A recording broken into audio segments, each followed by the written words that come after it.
students. Today's lesson is on the anatomy of a stream.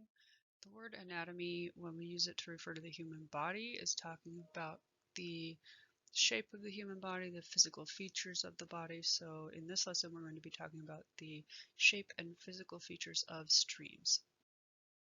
Okay, let's begin at the top. So the headwaters of a stream is where the stream or river begins. This is typically a place that's high in elevation. The example that I have in this picture here is the headwaters of the Missouri River. This is found over by Three Forks, Montana, which you kind of go past this if you're driving to Bozeman. But you can see that the Gallatin River, the Madison River, and the Jefferson River all flow together to become the Missouri River, and this place where the Missouri River starts is called its headwaters. Next we have a tributary, which is just a smaller river or stream that enters into a larger one. And so the big river system flowing through Montana is the Missouri River, which you can see in this picture in the background. And so for your notes, I just want you to put a few of the examples of tributaries of the Missouri so you can see there's any of the little streams flowing into the Missouri. So there's the Milk, the Marias, Musselshell, Yellowstone, the Little Missouri, and of any of those rivers you can put as examples of tributaries of the Missouri River because they're all flowing into the Missouri. They are tributaries. Next we have what's called a confluence, and so a confluence is just a place where two streams or rivers join together. This can be where a tributary is entering into a larger one.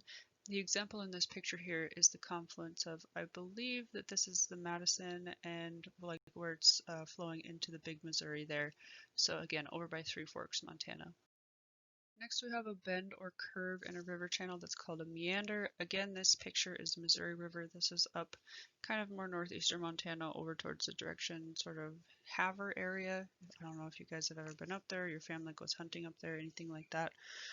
But meanders are usually only found in mature streams because when a stream is young, it kind of just cuts a straight channel, but the older it gets, it has some time to start kind of lazily bending back and forth, and those are called meandering streams.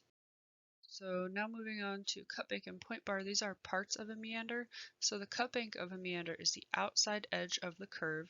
Water is flowing fastest here, and so erosion is happening, and so that's why it's called a cutbank, is because the bank of the river is being cut away by this fast water.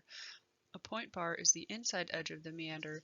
The water is slower here, and so it's depositing sand, and so that's why the word bar is in there, is because you get kind of a sandbar-like formation. So if you look in the picture here, you can see the cutbank labeled on the right, and the point bar on the left. The cut bank, you can see that edge of the river channel, the outside edge of the meander there is being cut and eroded away. And the point bar, the inside edge, is where the water's slower and it's just dropping off all of that sand to form that sandbar on the point. Next we have what's called an oxbow lake. An oxbow lake is sometimes also called an abandoned meander. It's pretty much when continued erosion cuts a meander off from the stream and then it's just not part of the stream, it's not being fed by the stream anymore. So you can see this, they kind of have this horseshoe shape to them, kind of a crescent shape, like in the bottom left we have over here, the little horseshoe bend that's cut off from the river. And then if you watch this animation, you can see this is satellite images of a river actually going through the process over about 20 years or so of continued erosion of those two cut banks towards each other, kind of pinches that one meander off, and then it is no longer part of the main river channel. So that is what an oxbow lake is. And now we have the riparian area of a stream. So this is the area directly adjacent to the stream. It has really dense vegetation growing here. The roots of those vegetation are really important for preventing erosion because the roots kind of hold the soil in place. This can also be a really important habitat for many animals, especially up in the prairie ecosystems that we have in Montana. A lot of times the riparian area with all of the trees, like you can see in the picture to the right here, is the only kind of cover that certain animals can find out on the prairie. So riparian areas are very, very important habitats. Next we have the floodplain. So this is just the area, it's kind of the flat area on either side of the river that the floodwaters can get to during high discharge. And remember that discharge is when is the amount of water that's flowing through the stream. So high discharge means there's more water flowing through the stream than normal. And if it floods, that means that the discharge is too great for the stream channel to hold.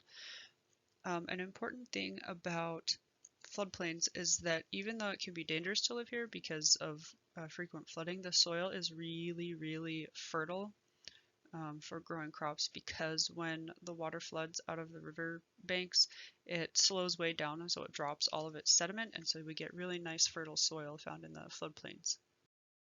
Okay, we're coming close to the end here. So the mouth of the river is the end where it meets its base level.